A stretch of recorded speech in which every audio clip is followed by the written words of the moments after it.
Welcome to Friends for a Better World. We have a new guest today, and she's one of the most outstanding pioneers of self-healing, looking back on the last 3 decades internationally. She founded a network, a worldwide network for people who suffered from trauma, illnesses, and suppression.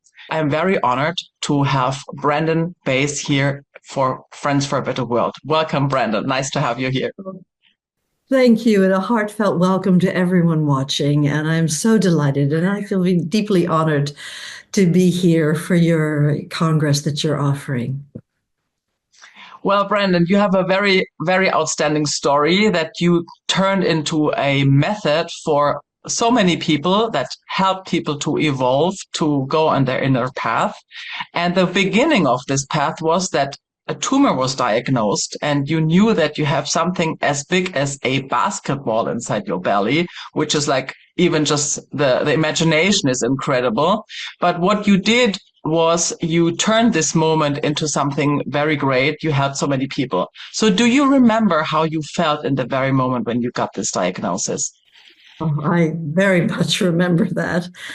Truthfully, even though I'd been in the whole field of mind-body healing and complementary medicine my whole adult life and accredited and certified in so many different areas of healing. You go to a doctor and they tell you you've got equivalent to a basketball-sized tumor. And of course, my mind was reeling. I mean, it was going a million miles a minute. And we went into her consultation office, and I thankfully had my best friend with me. And my mind was just going like crazy. I didn't even know what questions to ask anymore.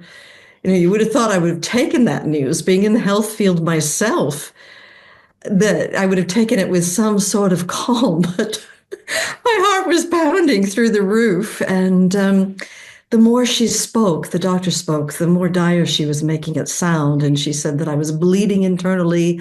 I need to get in the hospital today. We need to find out, is it malignant or benign? But it wouldn't matter. I was going to have it surgically removed. And I finally just said, stop. I'm in the whole field of alternative healing, of complementary medicine, and I need to be given a chance to give it my best shot. And she said, Brandon, you contacted me because I practice integrative medicine. And connected to this clinic, we have acupuncture, we have cleanses that we put people on, we have guided visualization, we have medical hypnosis, we even do yoga. She said, if I thought you could go on that route, that's the first route I would recommend. But you've got to look at all these case studies behind me. There's not a single woman in any of these books who's been diagnosed with a mass as large as yours who has successfully healed herself. And so, though I may wish you well, and that would normally be the first route I would recommend, you need to get real. You need to get in the hospital today. And if surgery is needed, I can't even perform it. You couldn't get surgery with me for months. And I finally started sharing with her all the different modalities that I am accredited in. And I said, listen, how much time can you buy me? I need to be given a chance to give it my best shot.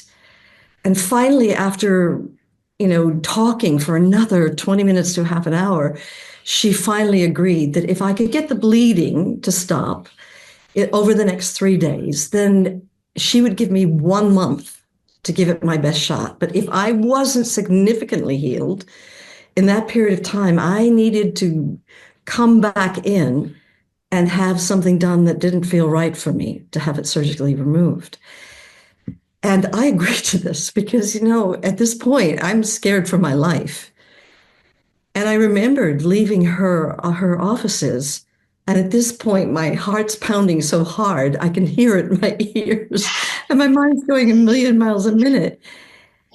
And I looked up, and in front of me, there was this beautiful mimosa tree that looked like golden rain. And as I looked at this tree, I smelled a fragrance I hadn't even noticed going in to her clinic. And as I gazed at this tree, I had what is classically called a Satori moment where time just stopped. And my racing thinking mind wound down. And out of nowhere, waves of gratitude came. Gratitude to see the color yellow, to smell a fragrance. Gratitude just to be allowed to breathe. And as I was resting in this field of gratitude, out of nowhere came a gut knowing. Somehow I would be guided to heal. And even though I didn't know what that would be, because I was already living, breathing, doing everything that was the cutting edge of what was going on at the health field at that time, I was really so grateful for all the work going on in the field of cellular healing. And specifically, I was so grateful for the work of Dr. Deepak Chopra. And he'd done a radical thing at that time. Now, you've got to imagine this, 1992. And there was a lot of research going on in the field of cellular healing. And he decided, as a chief surgeon general in a hospital in Boston, that he would do a radical thing as a doctor. He said, we know enough about what causes people to die. I want to know what causes them to heal against the odds. So sorry to interrupt, but what you did was then really to make a very radical decision. You started, to eat only raw fruit. This is just one example of a lot of steps. Sorry that I'm getting in, but I'm so curious about this whole story and how you really got to this point where you could help people to heal. This Congress is about health too. So why did you decide to only, maybe that's also about what Deepak Chopra was studying at the moment, No, just natural food? Why that? I was already eating 70% fresh and raw fruits and vegetables and 30% cooked. But the reason I went onto a cleanse, which is a raw food cleanse, is because I know that cleanses the body. And back to Deepak Chopra, the science of what he discovered is he amassed hundreds and ultimately in time, thousands of case studies of people who had healed without drugs or surgery. And he found that they only had two qualities in common. One was that through some act of grace or spontaneous event, they actually got access to this that he called the infinite intelligence, the part of you that makes your heart beat and your eyes shine and your hair grow. And the second quality they had in common was that through some act of grace or spontaneous event, they actually got access to this that they called, or he called, the cell memory. And what we know about the cells inside the body is, and science knows this, is that when you feel a strong emotion and you repress it, it releases a quantifiable biochemistry into the bloodstream, going to certain cellular locations, blocking them, rendering those cells incapable of communicating with the rest of the cells in the body. And if over time illness happens, it happens where the cells are blocked. Conversely, what we also know to be true is that when we feel our emotions openly and freely, quite naturally, like a child does, our cell receptors remain open. And Chopra asked a question that no one else was asking at that time. He said, well, all the cells inside of our body, we know this already, they all replicate at varying speeds. So for instance, your eye cells, in less than 2 days' time, you'll have an all new inner eyeball. Old cells die off and are replaced by new cells. Incredible, yeah. Less than 3 days. Liver, it takes about 6 weeks for the old cells to die off and to be replaced by a new generation of cells. Skin cells takes about 3 weeks. If you've ever had a tan, you'll notice it fades in about 3 weeks' time. And he asked a question no one else was asking. Well, why, if the cells are already always replicating inside the body, why is a liver that's riddled with cancer in January, why would it be riddled with cancer in June? If the cells are always replicating and regenerating. And what he postulated at that time, which has only subsequently, in the last 30 years, been verified by people all over, the scientists all over the world, is that stored inside the degenerative cell are these old repressed cell memories where you repress something, the biochemistry was released, blocked the cells, and stored inside that cell is that old trauma, that old pain, all the unspoken words, the things you couldn't say at the time. And before that cell dies, it passes on its programming to the next cell generation. And so that programming gets passed on from one cell generation to the next. As a matter of fact, when I went to the doctor, she said this probably started as one cell when you were 8 years old or something. And it Mhm. replicated. And then towards the end, the last 3 months before you got to me, it was growing aggressively and exponentially. And what Chopra indicated, and I'd seen the case studies, I'd seen the statistics, is that if somehow spontaneously people could get access to that infinite intelligence and could be taken to the exact cellular location and somehow uncover what was there, then if somehow they let go of that old programming, then the new cell was born devoid of that programming as new regenerative cells. So this is what I knew when I stood in front of that mimosa tree, is that it was possible to heal. It was possible to get access to the cells, but no one had given us a method. Hmm. And so you can know all the science on the planet. You can know how it's possible to actually go on a journey inside your body and get access to the programming. But unless you have a method, it's no more than a bunch of inspiring words on a page. And that's where I stood when I stood in front of that mimosa tree. And So yes, that moment was probably like a very like a changing, turning page turner. Was how do you say it? Yeah, a yes, changing point of your life. And then it took 6 weeks. If I read your book in a right way, this is your book in sure. German. That I prepared for this interview. It's 6 weeks that you went back then to the doctor and you gave proof that it is possible to reduce the size of a basketball to, okay, it was like, I think a size of a watermelon or like a No, little melon. cantaloupe. Yeah. Yeah. So it was But after 4.5 weeks, I got to the doctor, and it had reduced from a basketball to a cantaloupe size. And then I did some more work, some what turned out to be, because it was a life-changing, radical journey for me. Because what I found was a method for all of us to open into our own souls, into that boundless presence of love, that freedom, that joy that is your essence, that infinite intelligence, and how to be guided on a journey inside your body to get to specific cell memories and to go through a deep and radical process of releasing the stored pain, the old consciousness, the unspoken words, and ultimately coming to forgiveness so that when new cells are born, they're born devoid of that old consciousness as new regenerative cells.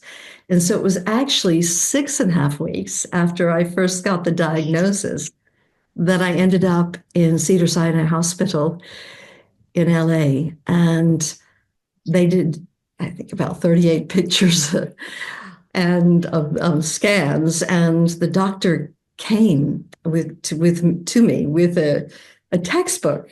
And she said, look at your scans. You're completely tumor free. You have the uterus of a 16-year-old.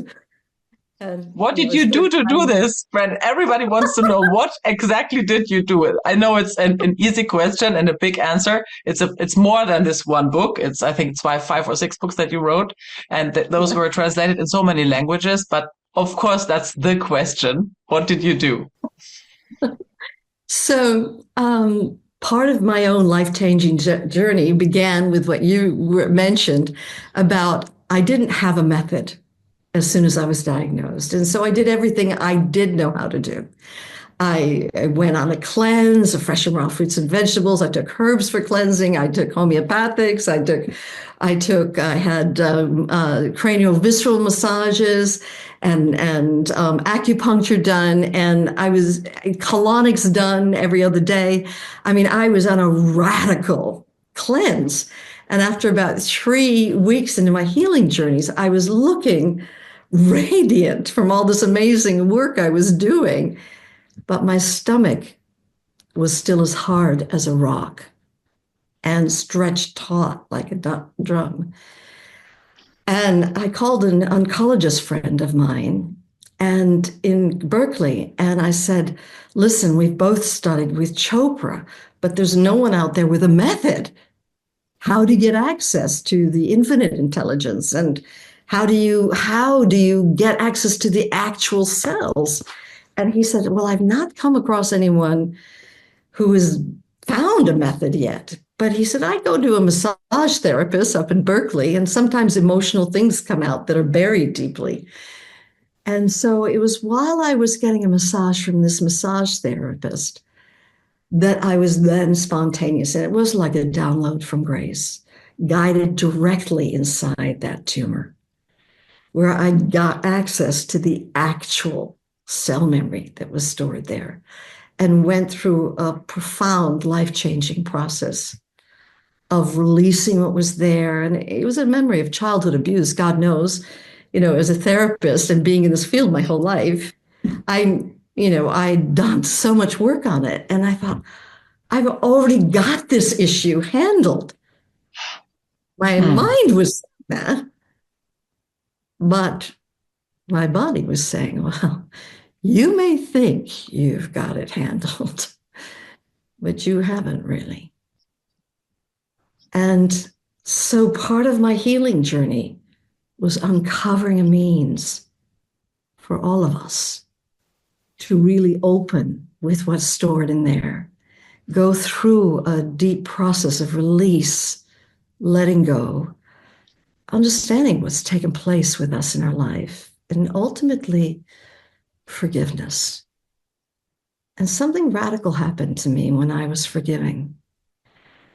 At first I thought, I've already long since come to a place of acceptance about my violent past. And I had a brutally violent past.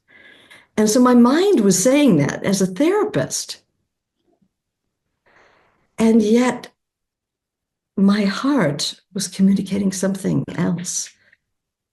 And when I'd come to this place of acceptance inside myself, I just asked grace, am I complete? And the simple word no arose in my awareness. And I just was plunged into despair. I thought, you know what? I don't even believe this is the right memory. But if it is the right memory, I don't have a clue how to complete with it. And something inside me let go and surrendered in the despair. And I fell into a black field of nothingness, emptiness.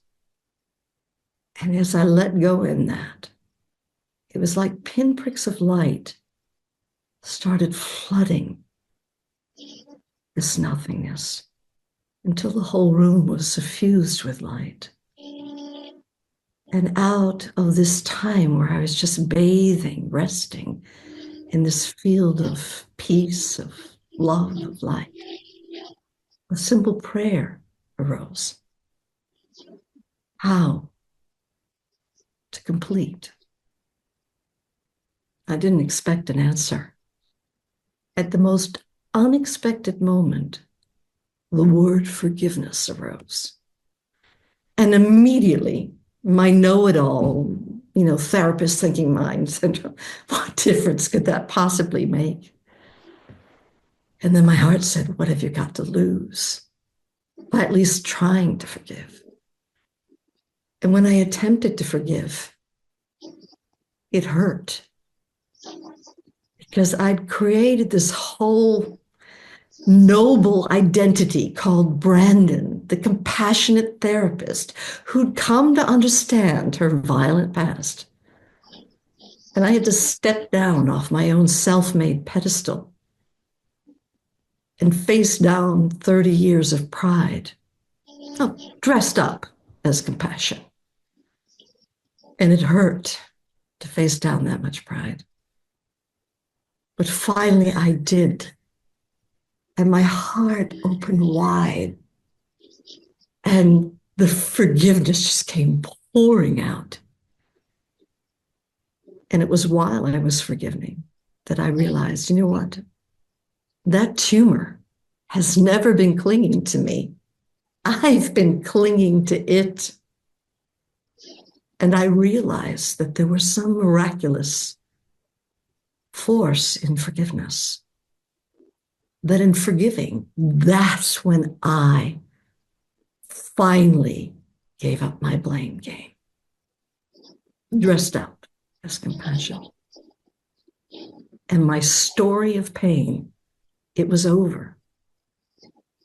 And I ended up doing 3 more processes.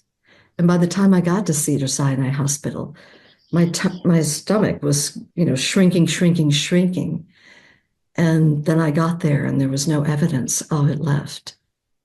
And so it was from that profound opening into my own soul and being guided by grace to the cellular location where this old issues were buried, this old theme. And in clearing it and then ultimately wholeheartedly forgiving, that the healing fully occurred over the next weeks, the next 3.5 weeks. Brandon, for me, this is very moving. And while you talk, everybody can feel that, you have access to your feelings. But there's so many people out there who are in their daily lives doing what they have to do, and they don't really have all the, let's say, the big kaleidoscope of, or the big, the whole patterns of feelings. And they ask themselves, if I sit down now and I go into this process, going deeper and deeper and deeper, how you describe this in your books about the journey, which is the name of your method. They might ask themselves, how can I get into this deeper, deeper, deeper? Because they might just sit there and, there's emptiness, or they're stuck. From your lifelong experience, what would you recommend, or how do you get to this deeper, deeper, deeper? My lifelong experience is, first of all, read the book. And I'm saying that not because I want you to buy a book, because that's not here at all. It's because in the book, it is, you are participating in the experience where I'm beginning to go in deeper and deeper. And it becomes quite a visceral, heartfelt experience. And then in your life, I would recommend, after doing the book, if it speaks to your heart, that when a strong emotion comes, and let's say you're at work and your boss yells at you. Now, rather than yelling back at your boss or gossiping with the other people about how bad your boss is, I would recommend telling whatever emotion is here that you promise you will open with it later today at a more appropriate time. And then at nighttime is you make an invitation. You go back to that moment where you felt that strong emotion, which you likely, in a situation of working at work, probably shut it down or froze, or you withdrew when the criticism came. These are normal, natural responses, is that we have a coping strategy. So when you get home at night, is after you've read the book, you'll know that with our emotions, first of all, they're felt inside the body. And that we welcome and just embrace unconditionally with total acceptance, whatever feeling is here. You don't have to shout it out and no needing to act it out, but to open your heart and to feel it. And as you open with the emotion and you really welcome it, in the same way, like if a little child came to you and said, Daddy, Mommy, I'm scared, you'd say, oh, come here. Let me hold you. We all feel this way from time to time. Is that loving acceptance of whatever emotion is showing up will allow you to naturally open into the next emotion. And whatever feeling is there, again, that sweet sort of the way we are with children, but with our own feelings, embracing them, allowing them, welcoming them. And you may end up going down through deeper and deeper emotions, especially if you ask if what's really going on? What's deeper? And eventually you may find yourself just passing into a place of nothingness or into a place of peace. And just hang out there. And while you're hanging out there, ask yourself, the wisdom's there inside of you. What needs to take place with this? When you're resting in a sense of peace and connection to yourself, what really needs to take place here? So rather than coming from a reactive place where we're engaging and fighting or withdrawing or freezing or shutting down, we just embrace our emotions the way we would if a child felt emotions, opening naturally, spontaneously down through the layers and into this field of peace inside. And it's there in the peace that is within you that your real answers come. Where do you put the aggression? It has to go someplace. It's there. It's such a strong movement. Where does it go? Well, in the journey, if they read the book again, they'll be guided once you've opened into the peace to imagine a campfire inside your head and to, at a campfire, have an opportunity to out loud empty out all the emotions, the stored pain, the unspoken words, and also to kind of dialogue with the other person and let them release what they have going on and to really go inside them and find out what's really going on inside them. Usually it's some sort of fear or despair that causes them to lash out, Mhm. And so it all does, you are absolutely right. We don't want to keep these emotions suppressed, but we do want to have a gentle embracing, unconditional context, which they can come up and out and be wholly voiced, expressed in a situation that's safe, where we can find that understanding, find that ultimately forgiveness. So again, it's pointing back to either the book or to the Journey Intensive, which is now being offered online. And to have a chance to get together with people, roll up your sleeves and dive in and have the journey work done one-to-one, because that's very powerful. Because I know I got a journey, and I've been doing this work for 30 years.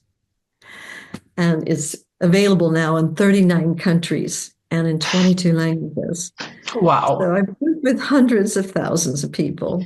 And yet, all before COVID, for the 25 years before COVID, I was doing a seminar every week for 44 weeks of the year out of 52.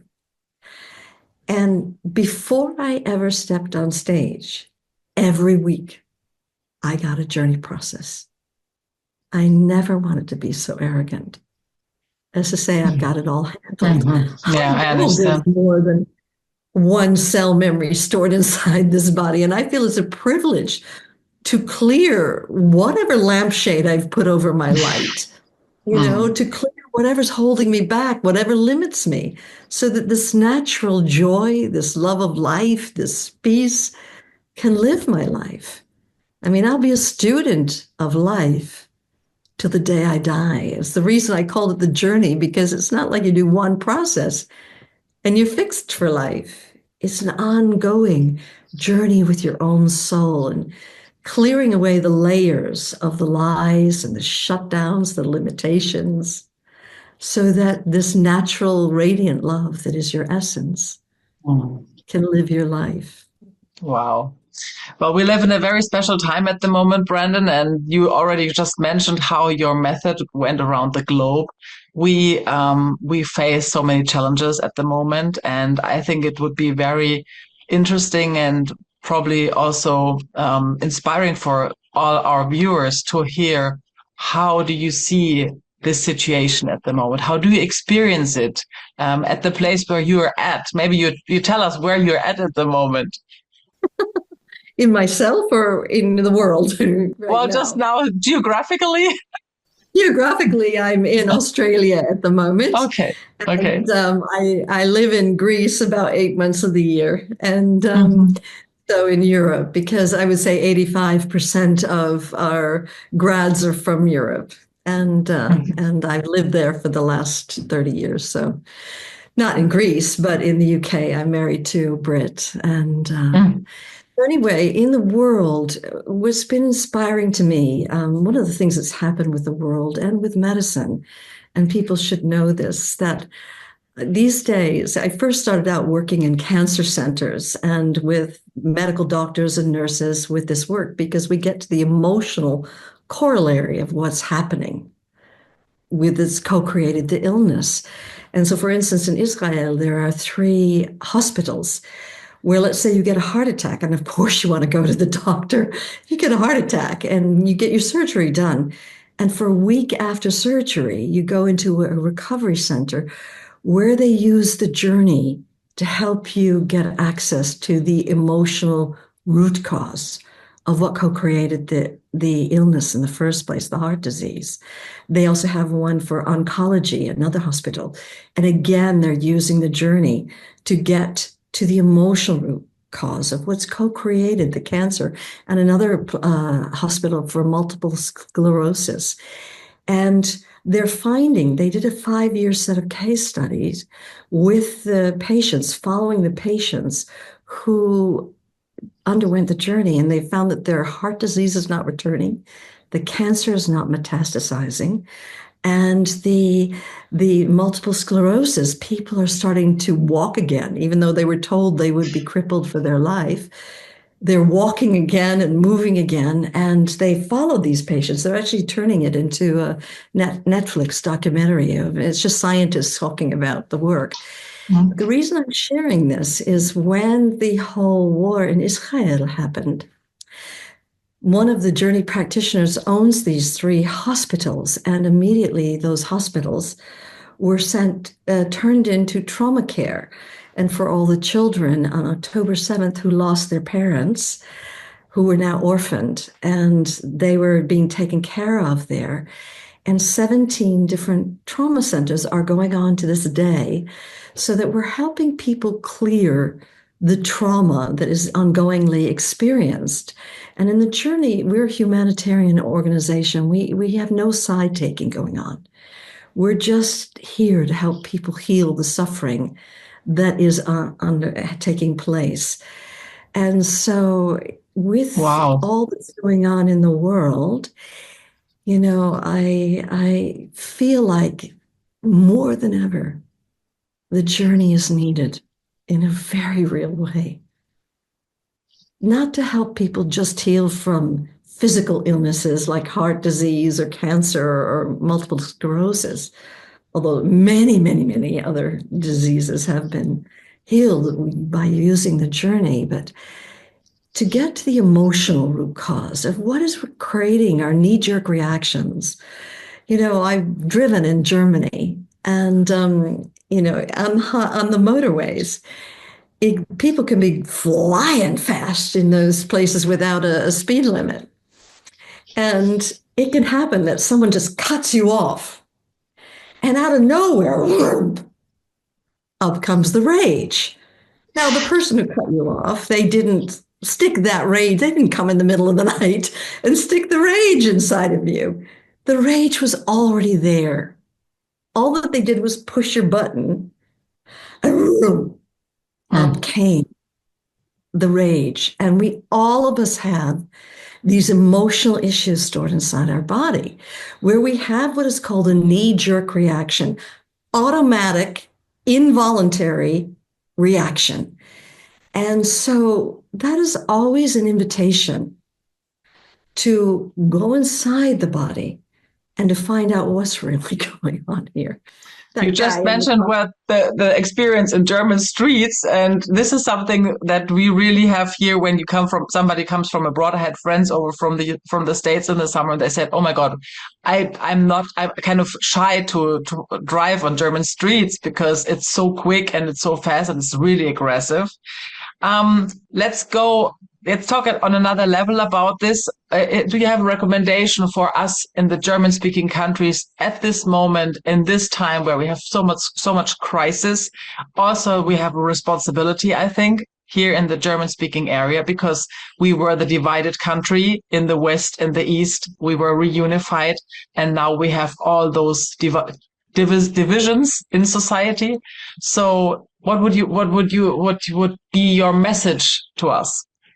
My message is that with all divisions, they start inside ourselves.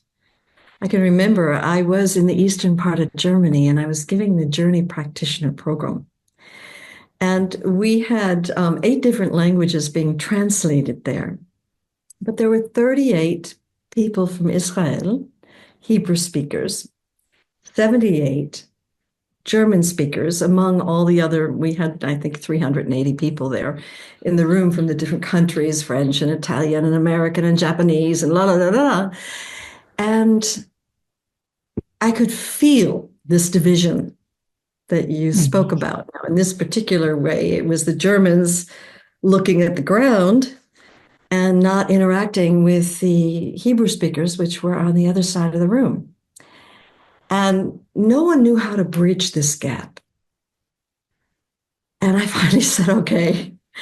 I was in front of all these people from different countries, and I said, we need to talk about the elephant in this room. And, this isn't the only war, World War II, that ever happened. Mankind has been waging war since we first learned how to take a rock and throw it at someone's head or a stick and spear them. And there are no countries that are exempt from this. There are no religions that have not warred against another religion. There are no countries that have not warred against another country. And I said, until we face the internal battle that's going on inside ourselves, the macrocosm will always be a reflection of the microcosm. The external will always reflect the internal. And so I invited everybody into a process. And I said, you know what? Okay, we may not be standing there shooting guns at people, but there's this internal gun. And I know this is very strong in Germany. It's not good enough. It's not right enough. It's not perfect enough. Constantly shooting these bullets of internal judgments and criticisms. And these bullets don't actually kill us. They just stay inside of ourselves. And they're external bullets that come from others criticizing and judging us. And so those are external ones. And so there's this constant battle going on inside. And I said, and still, until we face and clear this, there will always be external war going on. And so we had to empty out all the things that we had said and done that we were not proud of. Words we'd said to other people, things that we wish we hadn't done. And it just kept pouring and pouring. And I'm sitting in the front of the room realizing how many bullets I've shot. Some cases not knowingly, some cases knowingly. And then came the internal. How many bullets have we shot here? How I'm not good enough. I'm not worthy enough. I'll never get it right. It's not perfect enough. I'm not smart enough. I don't deserve, on and on. And again, the emptying out of that. And then came the part for forgiveness. Easy to forgive other people, not so easy to forgive yourself. And that's where the real work was. And at the end of it, we all opened our eyes and everybody was in floods of tears. And I asked each person to turn to the next person and just say, for whatever's here, with all my heart, I forgive you. And so people just started forgiving, and they all stood up at once and they started milling around the room. And it was almost as if the Germans leapt to their feet and ran to the Israeli part of the room. And the Israelis leapt to their feet and ran to the German part of the room. And then I saw a Japanese woman forgiving an American man, and we all know what happened in Hiroshima. And I saw Black forgiving white, and Muslim and Christian. I saw all the different religions. And after, like 20 minutes of people just forgiving and forgiving, it was just a sea of forgiveness and love. And I realized, okay, we're only like 380 people in a room, but I knew if this can happen with so many races and colors and religions and countries, it means it's possible for our world. So I do believe that the peace begins with us first, inside. And so that's the prayer I offer for Germany and actually for the world, is that if we're seeking peace out here, first find it in peace and wholeness in yourself. And it's from here that real change can happen. Wow, wise words. Thank you so much, Brandon. This was very moving for me too. And is there a chance to get to know your work for us German-speaking people? Yes, absolutely. I'm so thrilled that coming up this February, from February 22 to 24, we're going to be giving a journey intensive. And it's a 3-day deep immersion in this work.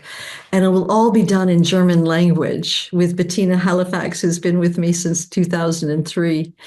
And so it'll be a chance for you to really dive in, roll up your sleeves, and experientially get this work right in your own home. And there's also the books, and you can get onto brandonbays.de and learn all about the journey there, all that's happening in Germany. Unfortunately, our time is over, but I would have so many more questions, but I'm sure that you, the audience, now have a key to maybe online sessions, the books. You can go on the internet and find Brandon Bays and her huge team all around the world in so many countries. You will see how broad that is. And I thank you so much, Brandon, for sharing your experiences, your thoughts, your feelings, especially your feelings, which really came across to me. And yeah, I hope we will see each other again, and hope that you at home in this conference at Friends for a Better World had inspiration and new thoughts, new feelings, and something to take on for your life. So have a great day, and bye bye.